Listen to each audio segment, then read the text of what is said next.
Nuestro tema entonces es cómo los atributos de Dios transforman nuestra vida.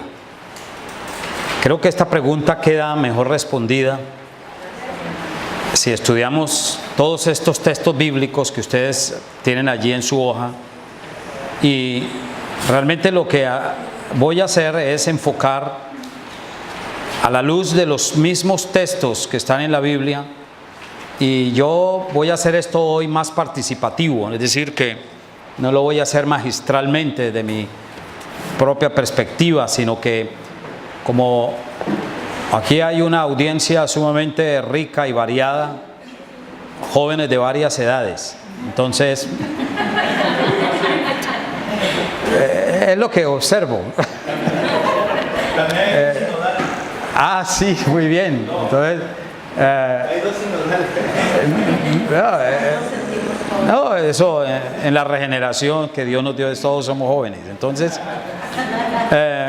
la idea es que ustedes también comenten, hablen, participen, y ahora hacemos un ejercicio también alusivo a este tema. Y el propósito y el objetivo que tengo es que descubramos realmente cómo el Dios que se nos revela aquí en las Sagradas Escrituras realmente merece todo nuestro amor, nuestra honra, nuestra adoración, servicio, temor y temblor también, porque a veces tomamos a Dios a la ligera y pareciera que Dios es un diosecito pequeño y no esa gran deidad que todo lo rige y lo gobierna y espera nuestro gran aprecio y profundo respeto. A veces también la vida la tomamos no muy sagradamente, y por ello para los jóvenes qué bueno es que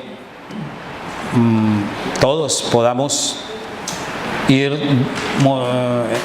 descubriendo el gran peso que tiene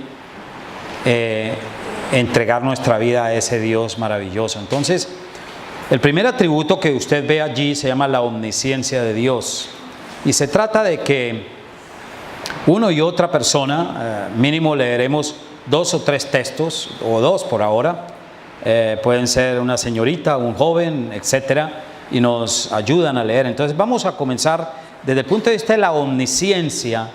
Tenemos que entender qué es, porque en la medida en que nosotros captamos lo que Dios dice aquí en las Escrituras, pues podemos ir reconociendo que existirá una transformación de nuestra vida y que es afectada directamente por este conocimiento. Entonces, un hermano, un varón, por favor, y luego una señorita, tenga la amabilidad.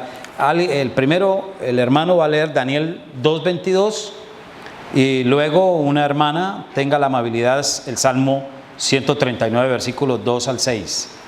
Daniel 2:22 y el Salmo 139, versículos 2 al 6. Entonces, primero, el hermano.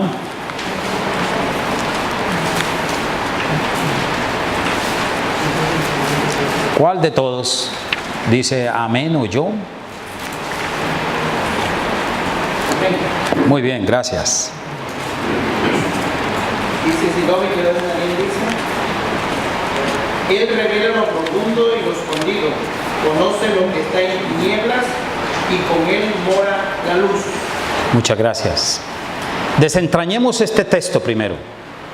Quiero que usted ponga sus ojos, y luego va a leer la hermana ahora el siguiente. Pero primero vamos a descifrar el contenido de este versículo.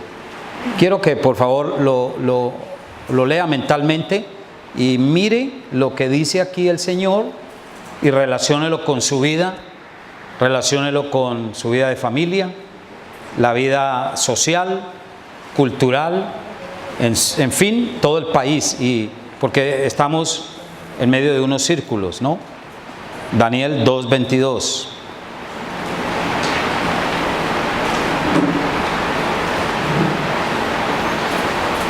Bueno, esto lo dijo en la interpretación que hizo Daniel del sueño del rey Nabucodonosor. ¿Recuerda? Que Nabucodonosor tuvo un sueño muy enigmático, Y ni astrólogos, ni magos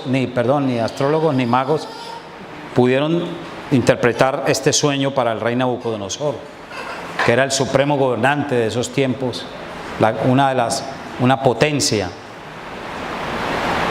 que había destronado a Asiria. Bueno, entonces, ¿qué te dice a ti este versículo 22 en cuanto a nuestro comportamiento? Hacer cosas que papá y mamá no nos ven. Decir cosas que no queremos que otro sepa, pero son malas. Es decir, este es el atributo de Dios de la omnisciencia, es un atributo que solo está en Dios, porque Él lo sabe todo. Usted no sabe ahora lo que está pasando en su casa, ¿sí o no? ¿O sí lo sabes? A menos que tengas una bola de cristal o algo ahí para... No, caeríamos en el pecado de la brujería o la adivinación, lo cual es condenado por Dios. Solo Dios, como Dios, y este es un atributo incomunicable, es decir, que no hay ninguna traza, ningún parecido que se encuentre en el hombre y en la mujer, en la humanidad, cuando Dios nos creó a imagen y semejanza. Entonces, ¿qué querrá decir esto a la juventud? A nosotros también, padres, madres, etcétera. Está diciendo cosas muy interesantísimas y tremendas que deben regir nuestra conducta. A ver, tienen la palabra. Lo que voy a hacer esta tarde no es dirigirme, y si empiezo a hablar y hablar, ustedes se van a dormir. Entonces, más bien ustedes me duermen a mí. Bien, Daniel 2:22. Él revela lo profundo. Mire lo que sigue diciendo. Bueno, tienen la palabra, el que quiera puede opinar.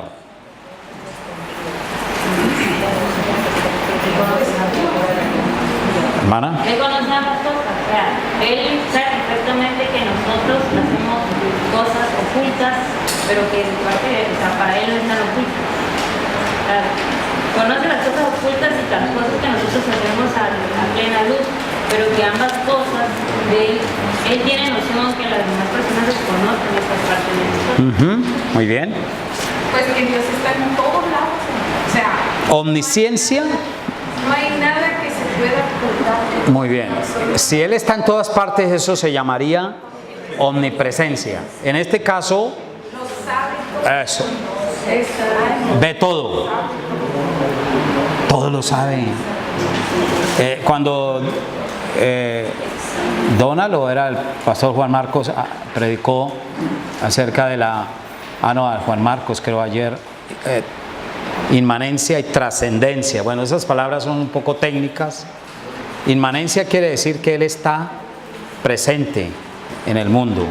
Trascendencia quiere decir que Él trasciende o está separado del universo. No, Dios no es parte del universo, ni de la vida, ni de la tierra. Él es una existencia totalmente separada. Pero Él está presente, sí, oye nuestras oraciones. Y en este caso, al ser omnisciente, es que Él sabe lo que tú estuviste pensando ayer y lo que vas a pensar ahora, en una hora o mañana. Bien, entonces, ¿cómo regula este atributo nuestra conducta? ¿De qué manera? Pues como hijos de Dios debemos porque nos frena de hacer lo malo. Ajá, nos frena de hacer lo malo, muy bien. Los chicos cuando mienten y le engañan a sus padres, un joven y una niña que son instruidos en esta maravillosa doctrina serán refrenados, porque si empiezan a tener verdadero temor de Dios, no van a estar haciendo cosas a ocultas o a escondidas, y se van a portar bien solamente si papá y mamá los ven. O un empleado que trabaja para el ojo humano, ¿ve? No está el jefe, robo tiempo o me robo por ahí algo de la empresa, porque no es pecado robar al rico. No, no es pecado. Usted le roba a Slim 20 millones de pesos, eso no es pecado. Él tiene 100.000 millones. ¿Qué pecado va a hacer? Es como quitarle un pelo a un gato. ¿Por qué se ríen, hermanos? Estoy haciendo el papel de abogado del diablo. No, está mal. Así sea un peso o no. Porque es que a veces los cristianos, hay hermanos que creen que no es pecado robarle al rico. ¿Han oído eso algo? ¿Sí? ¿De pronto? ¿Acerca de esto? Sí. Entonces, en líneas decididas, miren, volviendo al versículo, lo profundo y lo escondido. Mejor no escondamos nada, hermanos. Jesús también dijo, ¿recuerdan? Los evangelios, lo que se ha hecho o dicho en secreto será publicado desde las azoteas. Bueno, metafóricamente está demostrando, no que alguien va a salir siempre por una azotea y un megáfono y esto hizo fulano de tal. No, lo que está hablando allí Jesús es que tarde que temprano nuestros pecados se pueden llegar a saber. Nada, en absoluto. ¿Sí? Y conoce lo que está en tinieblas. Con él mora la luz. Entonces, la luz, los ojos nuestros solo funcionan con la luz. Si hay tinieblas, nuestros ojos no pueden palpar, aunque estén buenos. Pero en este caso, Dios mora, con él mora la luz. Pablo dice, el Señor mora en luz inaccesible, a quien ninguno de los hombres ha visto ni puede ver. Entonces nosotros sí debemos arrepentirnos de ciertas cosas, porque debemos luchar en contra de algún pecado que lo podemos estar repitiendo y decimos, no, eso no es tan malo, eso no, yo no creo que sea malo. Pero al momento la conciencia nos acusa y luego decimos, no lo vuelvo a hacer, pero tan pronto se presenta la oportunidad, lo volvemos a hacer. Y ahí estamos quedando enredados. Y hay que confesar el pecado. El que confiesa sus pecados, el que confiesa sus pecados y se aparta, alcanzará misericordia. Bueno, creo que iba a haber otra opinión. Elizabeth, ¿ibas a decir algo? Bueno, sí, o sea que lo sale a la luz, ¿no? El Señor saca a la luz el pecado oculto. Exactamente. Revela lo profundo y lo escondido. O sea, Él lo saca a la luz. Tarde o temprano se llega a saber el pecado, sí, el cual se hizo, ¿no? Así es.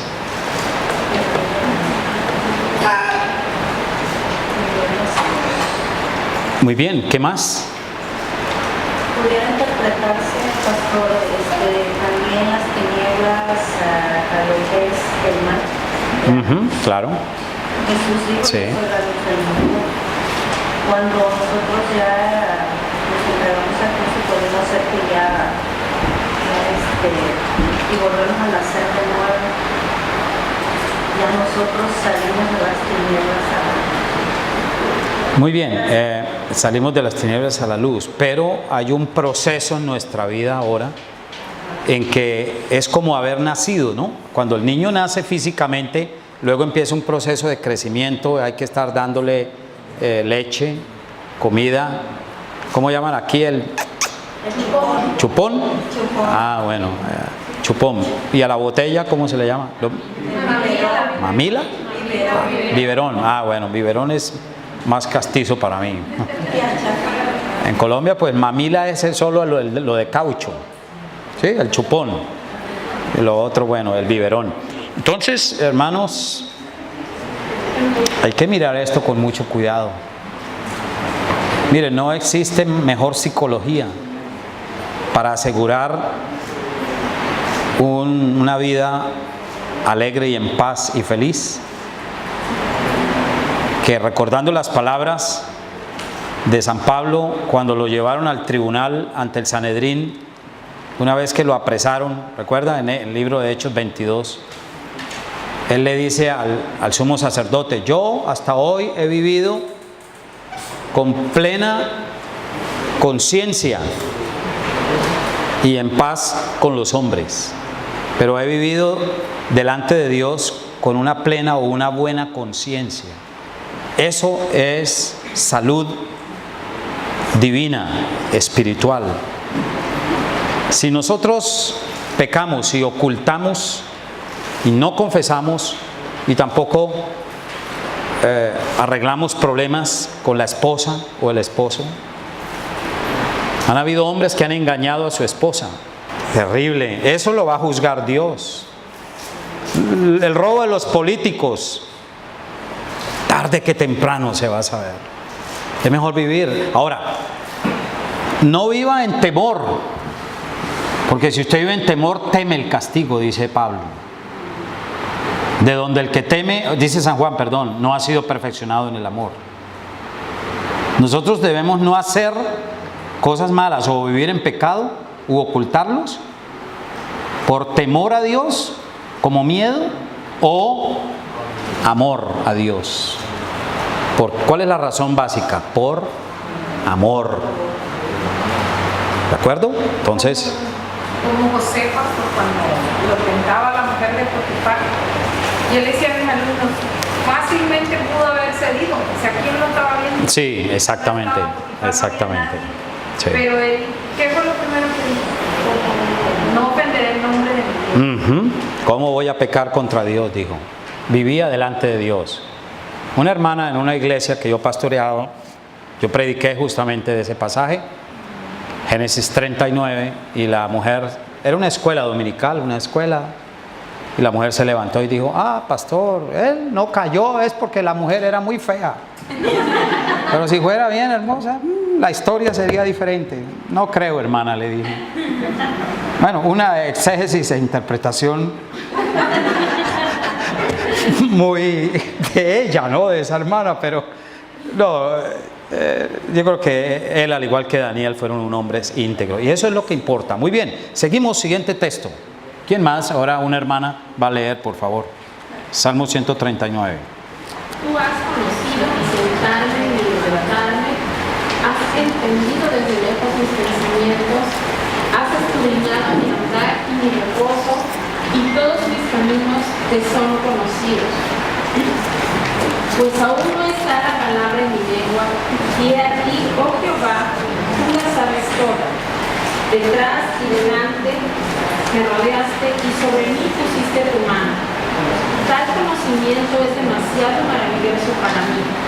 Alto es, no lo puedo comprender. Muchísimas gracias. Ahí está otro ejemplo. En este caso es un salmo de David, y dentro del marco de la omnisciencia de Dios, mire qué otras figuras tan hermosas salen en este salmo que nos invitan a reflexionar. ¿Sí? ¿Qué palabra o idea o frase le llama la atención? Porque es muy importante que descifremos esto. Salmo 139, del 2 al 6.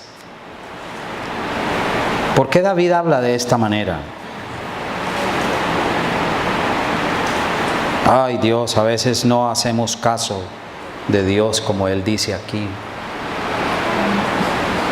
Todos mis caminos te son conocidos. Prácticamente estamos desnudos delante de Dios. Totalmente, sí.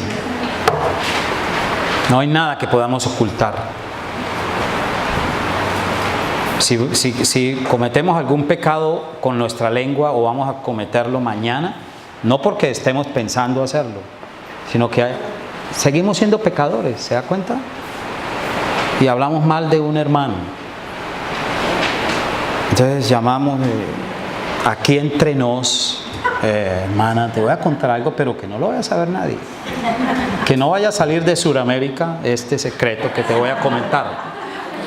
Pero mira, pasó esto y esto y esto. Es un pecado de la lengua y se llama murmuración, chisme, falso testimonio, lo cual viola ¿qué mandamiento? En Éxodo 20. No hablarás. ¿Y ese qué mandamiento es? Tengamos cuidado. Y eso divide la iglesia. Sí, totalmente. Por eso alguien dijo que más se ha robado con la punta de la lengua que con la punta de un revólver. Pues podemos robar la honra, el buen nombre de una persona, de un hermano, de un pastor, etc. Pero este atributo es muy serio. Dios nos ayude. Mire, si no fuera por la ofrenda expiatoria de nuestro Señor Jesucristo, que Él continuamente, o en el santuario de Dios, hoy en el cielo, el Padre ve continuamente la sangre que derramó Jesús. Nosotros estaríamos todavía como sin esperanza y sin Dios, hablando del pecado del cristiano, ¿sí me entiende? Porque ahora nosotros, si pecamos, confesamos, hay arrepentimiento. ¿Cómo, hermana? Bueno, eso es providencia. Sí, está incluida, correcto. La providencia está incluida. Control y gobierno de todas las cosas, perfecto. Pero como soberano, Dios está hablando de poder. Todo lo puede, omnipotencia. ¿Sí? Por lo tanto, nada ni nadie disputa el poder de Dios. Nada. A veces hay pastores y predicadores que hablan de Satanás o del diablo como si fuera un rival de Dios y que Satanás le puede disputar a Dios el poder. Eso es un error. Satanás no es un rival. Satanás es un rebelde. Porque simplemente es un instrumento en manos de Dios, es un ángel caído. ¿Sí? Pero soberanía es que Dios todo lo puede, Él gobierna todo. Correcto lo que dijo la hermana. Vamos a mirar y pido el favor a otros dos hermanos, lean. Mire, primero el Salmo 115.3 y luego Daniel 4.35. Salmo 115.3, Daniel 4.35. Nuestro Dios está en los cielos, Él hace lo que le place. Muy bien, en la versión Reina Valera dice, nuestro Dios está en los cielos, todo lo que quiso ha hecho. Lo mismo, bueno. Siguiente cita, Daniel 4.35. Todos los habitantes de la tierra son considerados como nada, y Él hace según su voluntad en el ejército del cielo, y en los habitantes de la tierra, y no hay quien detenga su mano y le diga, ¿qué haces? ¿Qué haces? Entonces, ¿qué le sugiere a usted este atributo en cuanto a estos versículos? Y podríamos mirar más, pero nos demoraríamos. Y ¿cómo le sirve a usted este atributo al saber que Dios es soberano? Mírelo desde la perspectiva de los problemas a veces, de las cosas que nosotros no tenemos capacidad de producir algo que está más allá del alcance humano, está más allá del poder humano, de los recursos materiales, cosas que nos ocurren y están más allá. No hay poder humano o forma humana que pueda solucionar X problema. Entonces, ¿de qué manera te ayudaría a ti, transformaría tu vida el creer de manera firme en este Dios soberano? Él es soberano. No hay otro poder. Y aparte que entendemos que Él está en control de nuestras vidas totalmente. Entonces, si somos sus hijos y Él está controlando todo, por supuesto. podemos estar como más tranquilos. Por supuesto. Muy bueno. Nos da tranquilidad. Nos da tranquilidad. Esperanza. Muy bien. Confianza. Confianza. En cuanto a las enfermedades, problemas físicos de nuestro cuerpo, situaciones que solamente hay cosas que la ciencia médica puede cubrir, pero hay otras que están más allá. Entonces, la Escritura nos instruye a pedirle a ese Dios que todo lo puede. No ir a través de un ídolo, no ir a través de una nube, no. Ni a través de un hombre, como en la Iglesia Católica. En la Iglesia Católica, Verbo y Gracia, que aquí tengo este tablero y este marcador, esta pizarra, pues hay un problema muy grande, porque la gracia de Dios, el conocimiento de este Dios, entonces resulta que aquí tenemos Dios, lo marcamos como un triángulo equilátero, Padre, Hijo, Espíritu Santo. Dios viene al hombre, aquí tenemos al hombre, hombre y mujer. Para que llegue la gracia de Dios al hombre, la Iglesia, dice católica, debe pasar primero por esta institución, ¿sí?, que se llama Iglesia Católica. La gracia de Dios no viene directa al hombre, sino que debe pasar por la iglesia, y aquí hay un sacerdote que es el que recibe la gracia y luego se la comunica al hombre. ¿Sí? ¿Me entiende? Sí. Esto es falso, esto fue lo que la Reforma derrumbó. Dijo no, dijo Martín Lutero, Calvino, los reformadores. La gracia de Dios puede venir directamente al hombre.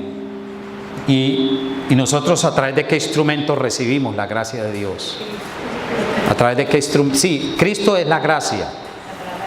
Pero hay algo que nosotros, Dios, también es un don de Dios, pero se llama fe. Muy bien, fe. ¿Sí? Entonces, el atributo de la omnisciencia, muchas gracias, hermana. De la soberanía de Dios es tan importante que frente a los problemas, las circunstancias difíciles,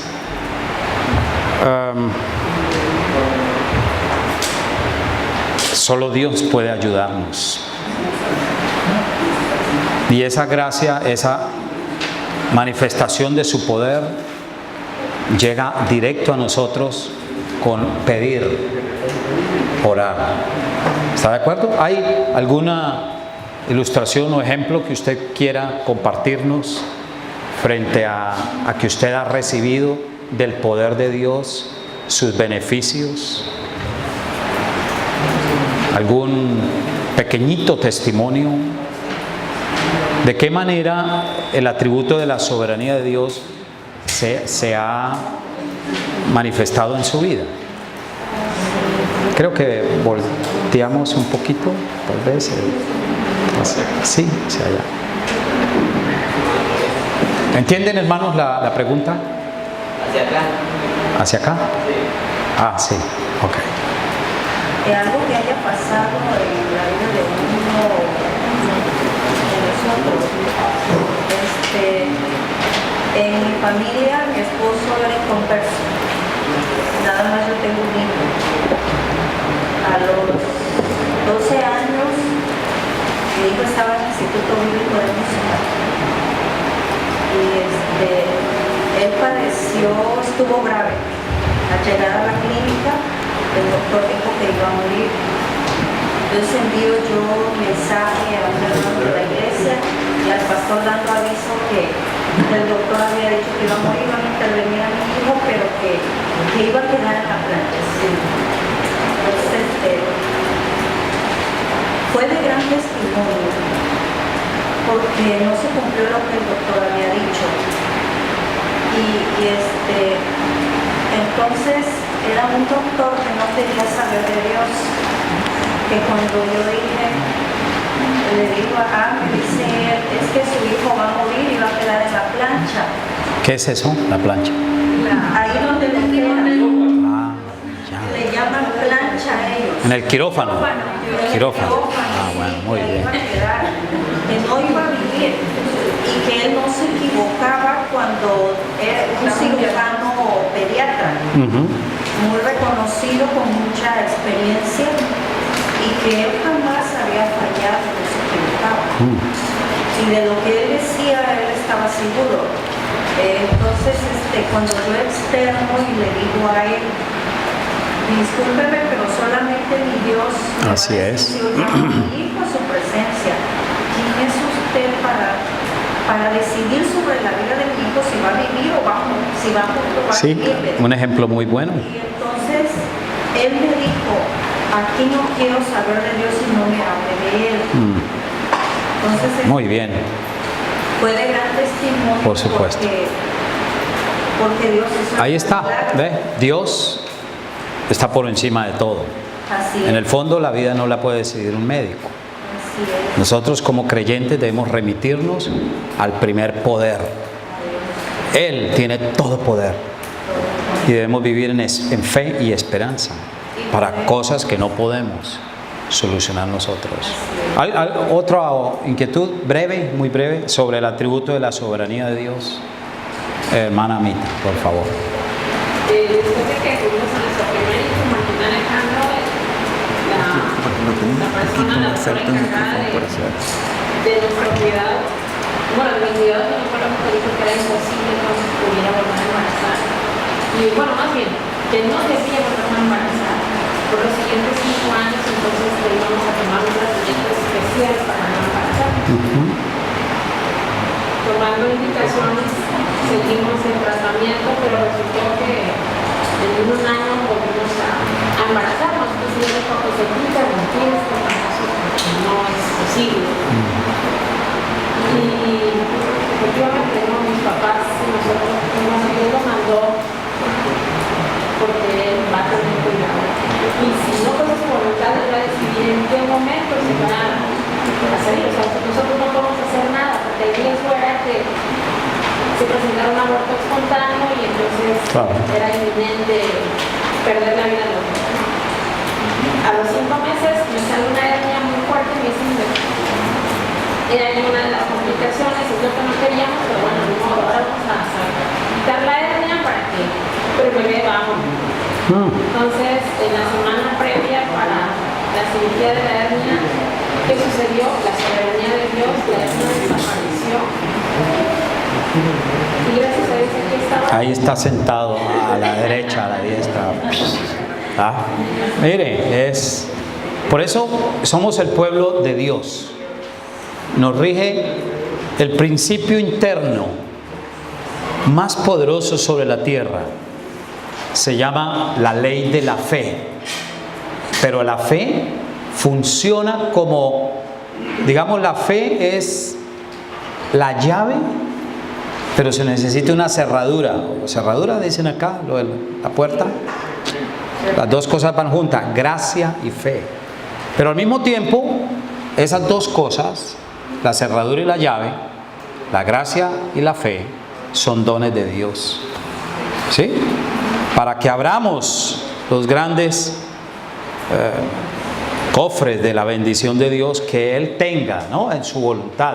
Porque tampoco podemos forzar a Dios. Pero sí Dios nos dice y nos da esperanza de que ore. La oración del justo puede mucho, y tenga fe y confianza. En su voluntad podemos pedir y decir: Dios, tú que conoces todas las cosas, tú que tienes todo poder, conforme a tu divina voluntad, Señor, otórgame, concédeme en tu gran misericordia, si tú lo quieres. ¿Se acuerda cuando Jesús hablaba con los leprosos, el ciego Bartimeo? ¿Qué quieres que te haga? Claro, Jesús no es que no supiera, Jesús estaba haciendo en ese momento ahí el que no. Pero ¿qué quieres que te haga? Pero Jesús quería que Bartimeo pusiera fe en él. Señor, que recupere la vista, como creíste te sea hecho. Dios tiene todo poder. Ahora, no siempre va a funcionar así, porque es según la voluntad de Él y según su propósito y sabiduría. Hay cosas que nosotros le pedimos y Dios sabe, si se la doy, se va a alejar de mí, de pronto, si es algo material. ¿Sí?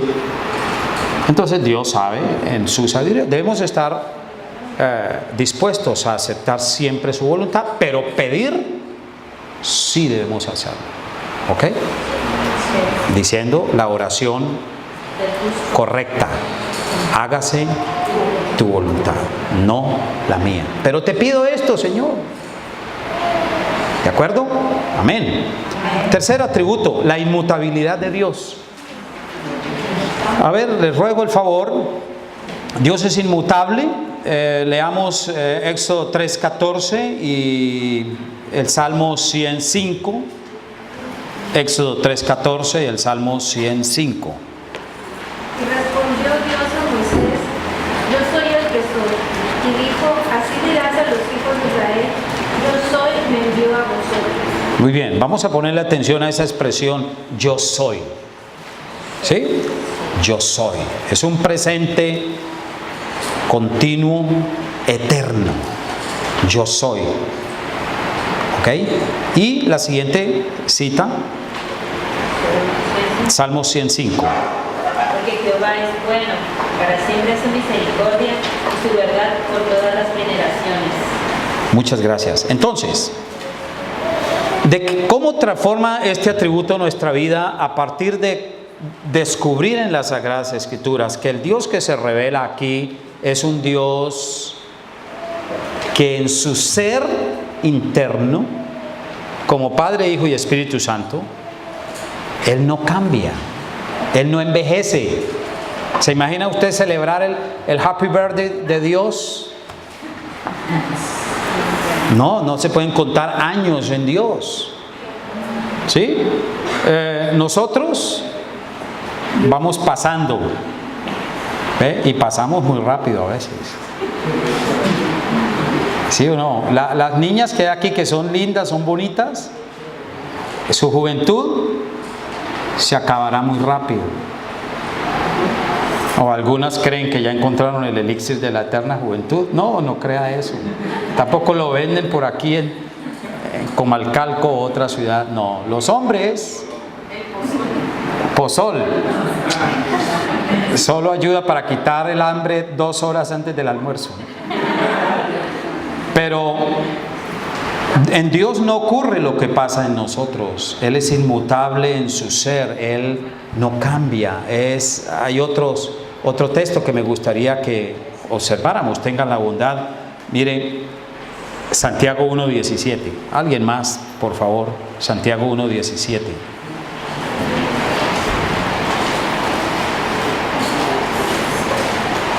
Puede leerlo el que encuentre rápidamente, una hermana o hermano. Toda buena dádiva y todo don perfecto desciende de paz, del Padre de las luces, en el cual no hay mudanza ni sombra de variación. ¿De qué te sirve saber que Dios es inmutable? En cuanto, mire, su ser.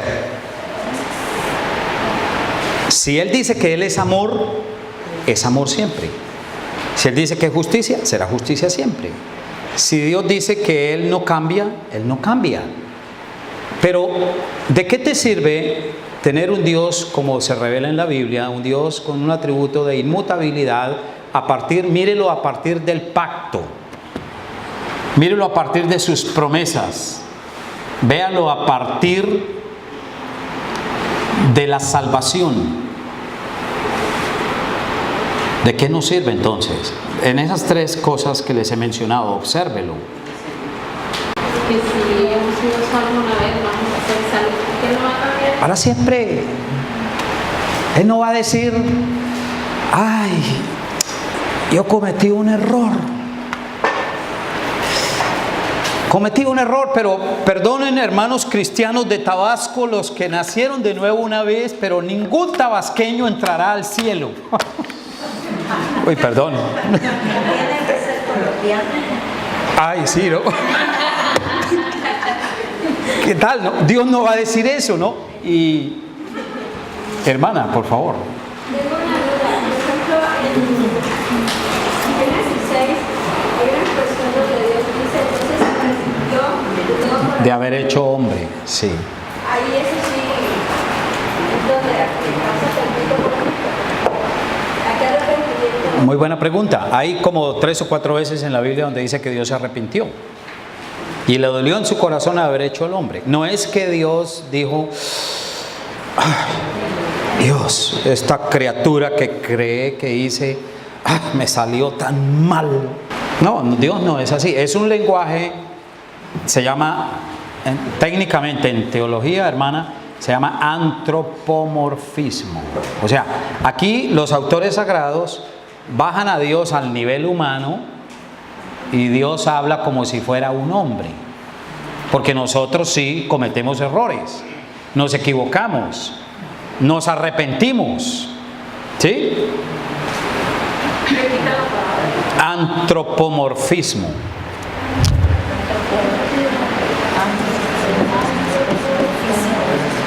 O antropomórfico. Antropomorfismo. En forma de hombre. Antropos, hombre. Morfé, en forma de hombre. O sea, bajar a Dios al nivel humano, porque es que no podemos, los autores que Dios usó bajo inspiración, ellos no iban a hablar de cosas celestiales porque tampoco iban a captar esas inmensidades de Dios eternamente. Entonces Dios concedió y a Dios se coloca aquí como si fuera un hombre, pero no es que en el fondo Dios sea así, que Él no sabe o que Dios se arrepintió, porque la narración que está allí en Génesis 6 pues es muy humana, ¿sí me entiende, hermana? Pero no es que en Dios ocurra exactamente eso. Dios no comete errores. Dios sabía que el hombre iba a caer en el pecado, que iba a traer esta miseria que hay en el mundo, pero ese era parte del plan de Dios, y también Dios tenía su propósito de redención. ¿Ve? Entonces a eso es, con esas expresiones es que Y además que no, podemos entender a Dios. no es hipoestático. Cuando Dios dijo eso fue cuando el diluvio, que cuando se arrepintió de haber echado hombres, pero de hecho que Dios salvó a Noé y su familia. Uh-huh. Sí, así es. De que se había equivocado. Sí, porque Dios baja al nivel nuestro. ¿Está claro esto? ¿Sí? ¿Queda claro? Entonces es sencillo de entender en el fondo. No es que Dios en verdad se arrepiente como nosotros. Pero no, pastor, no es que se arrepiente con mi padre, yo no lo hice ahí, pero al final de cuentas me arrepentí. Exacto. No, eso es muy humano, muy nuestro. En Dios no ocurre eso. Él es perfecto en todos sus asuntos. Bueno, el otro versículo que leímos, Santiago 1:17, ¿sí? Nos da seguridad, en Él no hay mudanza ni sombra de variación. Es decir, Dios no es caprichoso. Los caprichosos somos nosotros. Dios no está arreglando asuntos, esto me quedó mal, mejor, y esto era adelante, esto era atrás, ay, pero me equivoqué, no, mejor era a los lados. ¿Sí ve? Nosotros eso es más humano. En Dios no ocurre eso. En Él, entonces, un Dios inmutable es una garantía tan preciosa en cuanto a su pacto, en cuanto a la salvación, en cuanto a sus promesas. Él no cambia. Irrevocables son los dones y el llamamiento de Dios, dijo Pablo en la carta a Romanos. ¿Ve? Así es que si tú eres una escogida de Dios, un escogido de Dios, ya eres escogido de Dios para siempre. Disfrutaremos de su salvación y de su gracia. Pero eso no implica que puedo vivir en pecado y como estoy escogido, de todas maneras voy a salvarme. No. Quien piense de esa manera realmente no ha conocido la gracia de Dios, no ha experimentado su amor, se está autoengañando. ¿De acuerdo? Creo que tenemos un tiempito para ver un par más. A ver, la santidad de Dios. Por favor, Éxodo 15:11, y podemos mirar Apocalipsis 15:4, de extremo a extremo en la Biblia. Éxodo 15:11 y Apocalipsis 15:4. Entonces, uno y otro, por favor, regálenos estas lecturas. ¿Quién como tú, oh Jehová, entre los dioses? ¿Quién como tú, magnífico en santidad, terrible en maravillosas hazañas, hacedor de prodigios? ¿Quién como tú? ¿Ve? Siguiente texto y ahora hablamos un poquito al respecto. Apocalipsis 15:4.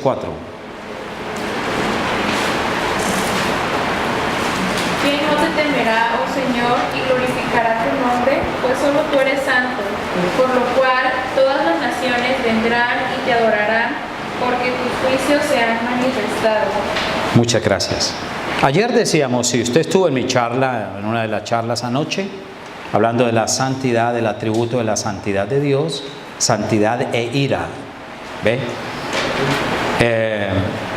¿Qué decía al respecto? ¿Recuerdan? En cuanto a Dios como su ser esencial, en cuanto a su moralidad y desde el punto de vista ético, en relación a nosotros, las criaturas o los ángeles, Dios, ¿qué pasa con Dios en cuanto a su atributo de santidad? Dijimos algo, si usted estuvo puede de pronto recordar y decirnos la respuesta. Siempre dice la verdad. Muy bien, dice la verdad siempre, ok. Pero en cuanto a su ser esencial de Dios, en comparación con nosotros, no hay mancha, perfecto, muy bien. Han tirado dardos, pero no le han dado al blanco. Decimos que su ser esencial, La santidad esencial de Dios, la gloriosa y majestuosa santidad, Muy bien. es lo que hace que estén separados de sus criaturas. Su hermano, muy bien, lo felicito. Tiene 5. Separado de sus criaturas. ¿Por qué?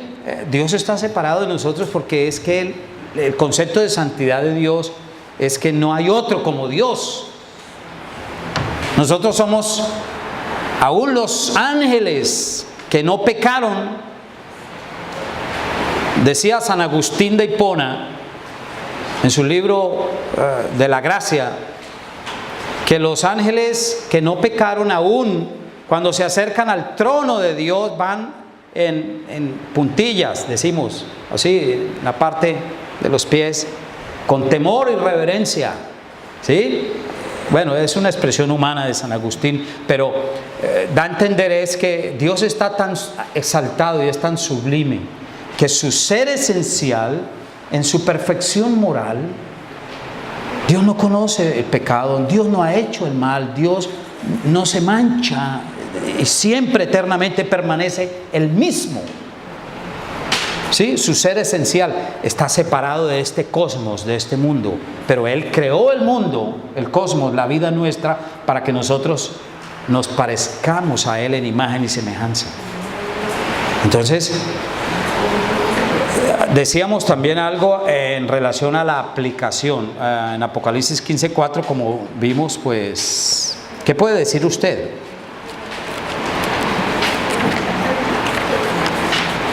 ¿Qué tarea tenemos nosotros por hacer en el campo moral? ¿Quién no te temerá, oh Señor, y glorificará tu nombre? Es una pregunta, pues solo tú eres santo, por lo cual todas las naciones vendrán y te adorarán, porque tus juicios se han manifestado. ¿Qué tarea tenemos entonces como seres morales redimidos en la sangre de Cristo? A ver, ¿alguien más quiere compartir? ¿Cuál es nuestra tarea a nivel ético y moral?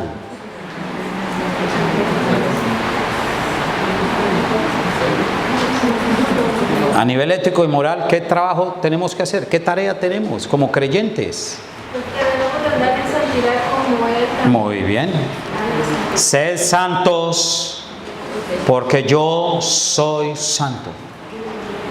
Mire, no hay cosa más hermosa de disfrutar la vida que de verdad atendiendo este consejo, siendo santo. Cuando yo le diga o decimos santo o santa, no quiere decir que usted no sea pecadora, pecador. Somos todavía pecadores, pero nos vamos limpiando cada vez más de las manchas del pecado. ¿Cómo? Si tú eres una mujer casada, si tú eres un hombre casado, si tú eres un hijo, estás bajo autoridad de unos padres, atendamos los mandamientos. ¿Sí? Ya usted y yo nos hemos casado, los que somos casados, debemos ser santos en obediencia a Dios. Bueno, este ejemplo lo he colocado porque es muy patético en la vida de los muchos cristianos todavía, donde se cae en pecado muy fácil. Lo mejor es no tener familiaridad con las hermanas, ni las hermanas con los hermanos. Cuando la mujer tiene un vacío afectivo porque su esposo no es cariñoso, su esposo con ella de pronto la trata muy mal y ella puede estar herida. Hay que tener cuidado porque las hermanas que están heridas, vacías afectivamente, han tenido problemas matrimoniales. Encuentran muy guapo al pastor. Sí, a veces, ¿sí o no? Si no hay cuidado en eso y no hay arreglo en la casa, y lo mismo el marido. Empieza por pequeñas cosas en la casa donde ya el amor entre ellos se está perdiendo. Y hay que cultivarlo a medida que pasan los años. Yo fui invitado a Yucatán en el mes de julio y fui con mi esposa. Y fue una bendición de Dios. Bueno, a veces cuando ella puede me acompaña, ¿no? Pero procuro siempre andar con ella para todos lados. Y les aconsejo que practiquen el toque-toque entre marido y mujer. ¿Cuál es el toque-toque? Un toque físico de naturaleza no sexual. Habrá el momento apropiado para la sexualidad, pero si durante el día no ha habido una armonía emocional, mire qué lindo que estén aquí los jóvenes. A mí me parece que esto es fundamental que ellos aprendan en su nivel, ¿no? Toque es, yo donde quiera que voy, nosotros vamos agarrados de la mano, para donde sea. Si vamos en la calle, vamos agarrados de la mano. Yo abrazo a mi esposa en todo lado. ¿Sí? Y si alguien me la mira mucho, me dan celos. ¿Sí o no?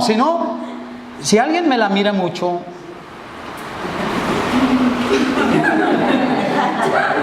y a mí no me importa, ¿qué quiere decir eso? Que yo no la quiero. Si miran mucho al viejo de su marido, hermana, las hermanas empiezan. Pero ¿por qué hablo así abiertamente? Porque es que es una realidad y nosotros no somos ángeles ni ángelas, excepto que alguien se llame aquí Ángela. Pero no somos ángeles, somos seres caídos todavía en el pecado. Por eso la relación matrimonial debe fortalecerse debido a andar en santidad, porque Dios es santo. La fidelidad de Dios. Sí, ese no lo hemos visto, ¿no? Fidelidad. A ver, por favor, Lamentaciones 3, 22 y 23, compaginémoslo con Hebreos 10, 23.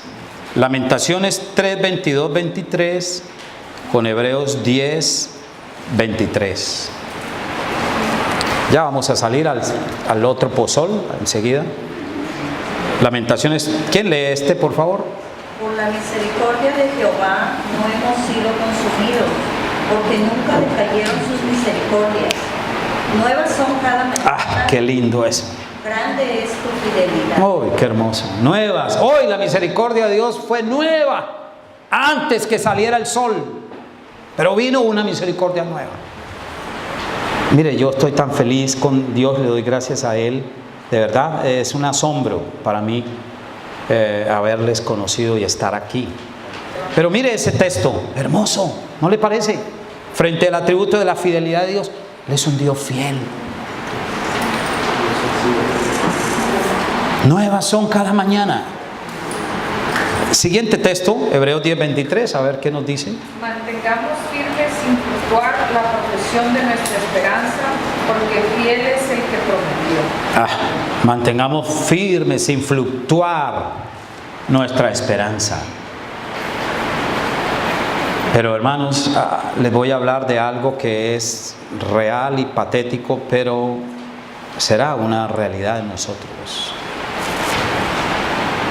Algún día, nosotros no sabemos cuándo,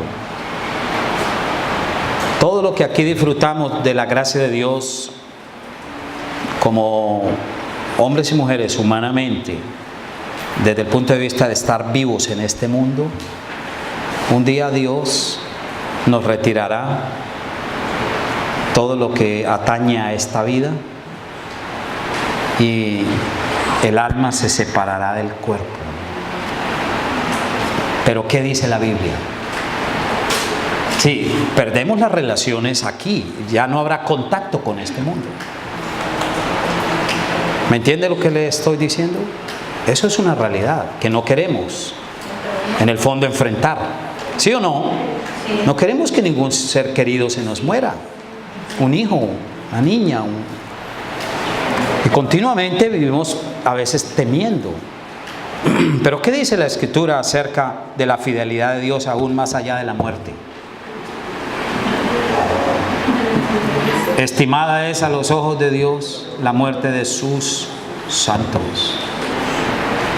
¿Qué dijo San Pablo en Filipenses capítulo 1? Hablando de entre la vida y la muerte.